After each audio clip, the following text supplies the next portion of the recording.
Hey y'all, today I'm going to show you how to make this luscious gluten-free New York cheesecake. It's dense, it's rich, it's so creamy and just to die for. So let's get into it and I'll show you how to make it. I'm starting with the crust, and this is 150 grams of gluten-free graham cracker crumbs.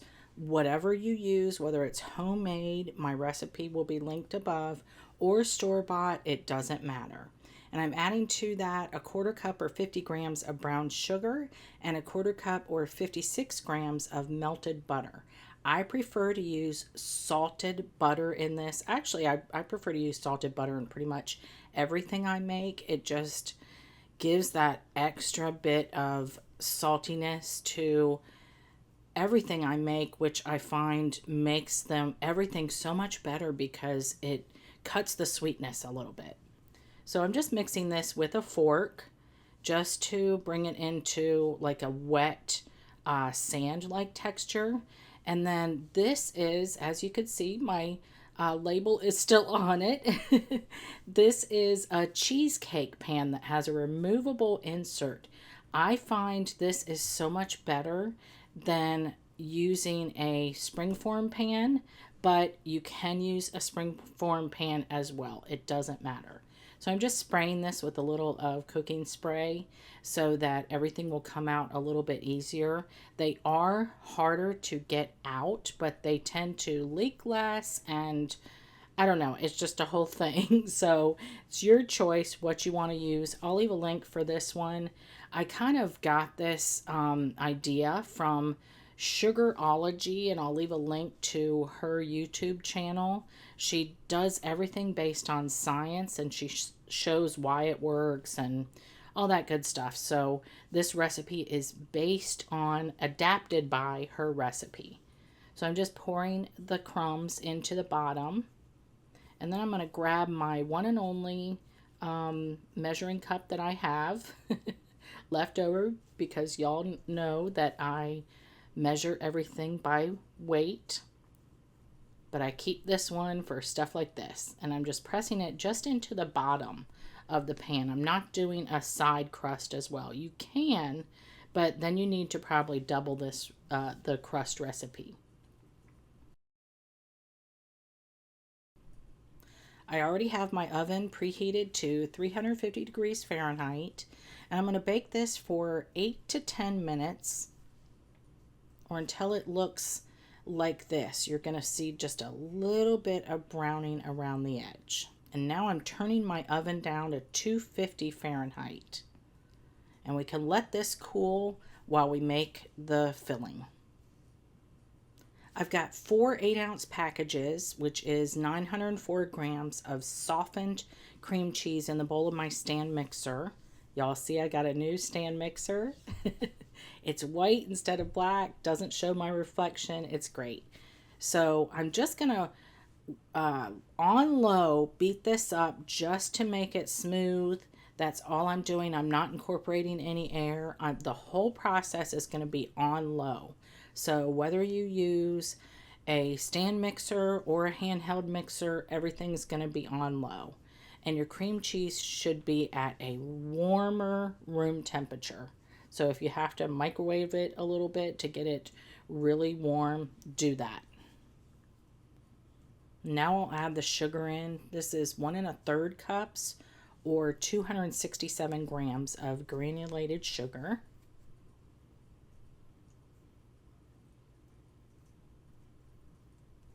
And I'm just adding it slowly. Again, on low.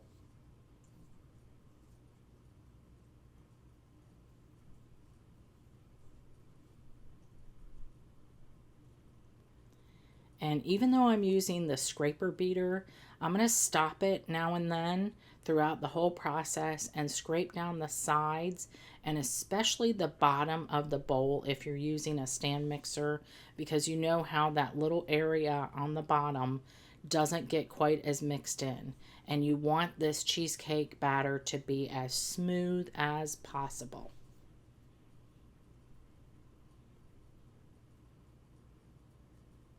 Okay, so now I can go ahead and add in the 3 eggs. These are at room temperature.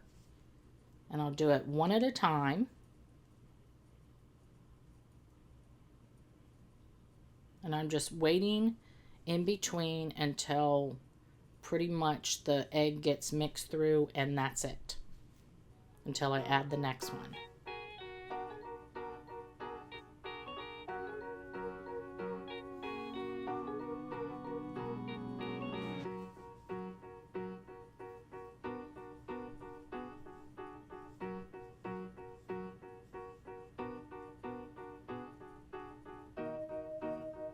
And then this is 2 teaspoons of vanilla. It's my homemade vanilla.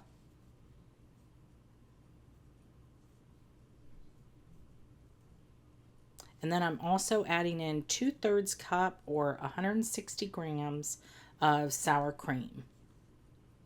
Sour cream is very common in New York cheesecakes. It gives that extra creaminess and also a little bit more tang.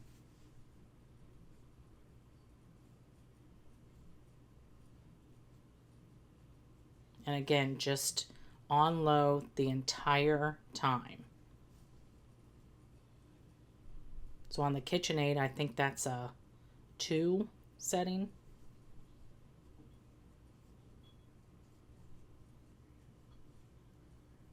Okay, this looks great.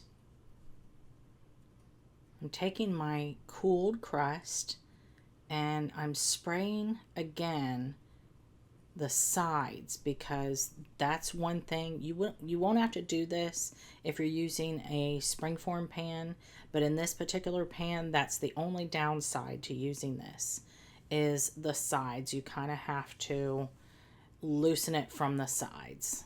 And now I'll pour this in. Look at how luscious that looks. It's going to be even better when it's completely baked.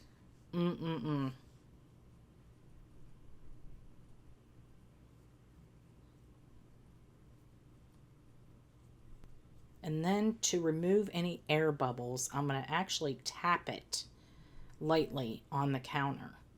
And you'll see a lot of these bubbles come up to the surface. You can leave it like that. It's no big deal if you don't want it to look absolutely smooth on the top. It doesn't matter. But I'm taking a toothpick and I'm just going to pop a few of these. And I'm going to end up being really like anal about this. Popping every darn bubble. You don't have to do this. Again, I would recommend still tapping it on the surface, but popping the bubbles is not absolutely necessary. This is going to go into the oven where it's set now at 250, and then I'm going to immediately turn it down to 215 Fahrenheit and bake for 2 hours and 20 minutes to 2 hours and 30 minutes. Sugarology, she actually recommends using a thermometer in the center, and she's looking for a temp of 155 Fahrenheit. Or you can also wiggle the cheesecake a little bit, and if it still jiggles in the center but is set around the outer ring, it's done. And then at that point, when it's done, turn the oven off, but prop open the oven door and leave the cheesecake in the oven for 1 hour. And then we'll remove it at that point, let it cool completely at room temperature, and then refrigerate it for at least 6 hours. So a lot of hands-off time. So in the meantime, while all that's being done, let's go ahead and make the topping.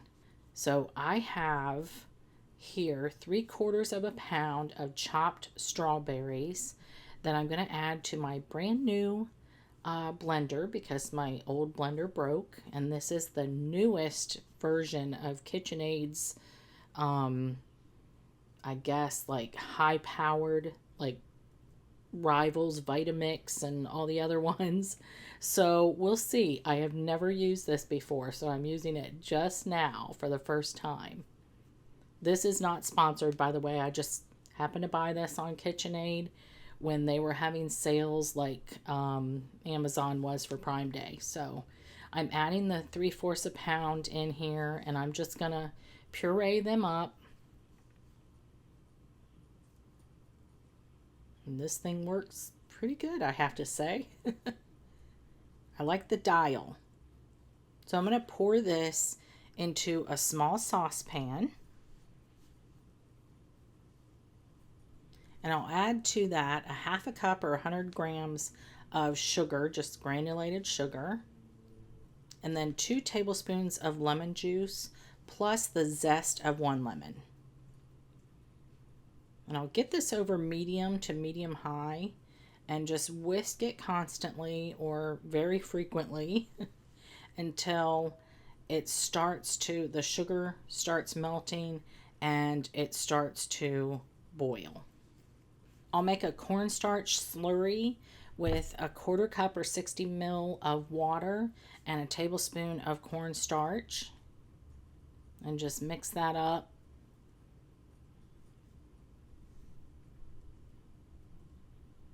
And this will thicken the juices. So once it's boiling, pour that in,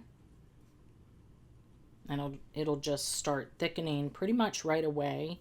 But make sure to continue whisking it for at least 30 seconds to a minute more, because that's what really sets the cornstarch, or activates it, I should say. All right, I'll take it off the heat and I'll pour it over another 3/4 pound of sliced strawberries. So you'll need 1.5 pounds of strawberries total. Get all that in there and then just stir it up to coat all of those strawberries.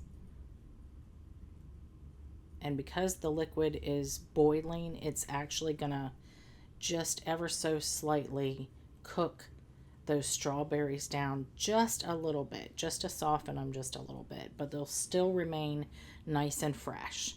So we'll go ahead and get this in the fridge to chill along with the cheesecake, and I'll see you back here tomorrow actually because that's how long it takes the cheesecake to set and chill.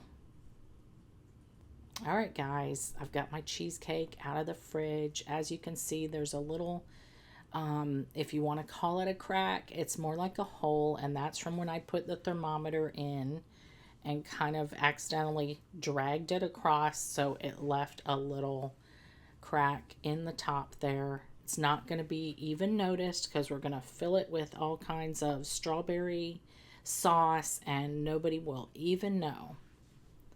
I'm just taking one of these little offset spatulas and going around the sides because, like I said, if you don't use a springform pan, this is the downfall, and the only downfall I see of using this one, this like cake pan with the removable bottom. And I went the entire time baking it and everything without even realizing I left the label on it, because this was never used before either. So I guess it's baked on there. I don't know. Let me grab a can actually to loosen this up. That works so much better. There we go. Looks pretty good to me. I'm not going to bother taking this off the bottom portion of the pan. You can just slide like an offset spatula underneath and it should slide right off. But for this sake, I'm just going to keep it on there. Look at how good this looks, y'all. It is so creamy, so incredibly smooth. Just like what a New York cheesecake should be, only gluten-free. And the gluten-free part is really the easiest part because you can use store-bought graham crackers, gluten-free graham crackers. So creamy, so dense too. That's what you want from a cheesecake, is especially a New York cheesecake. You want that denseness. That's what it's all about. Enjoy.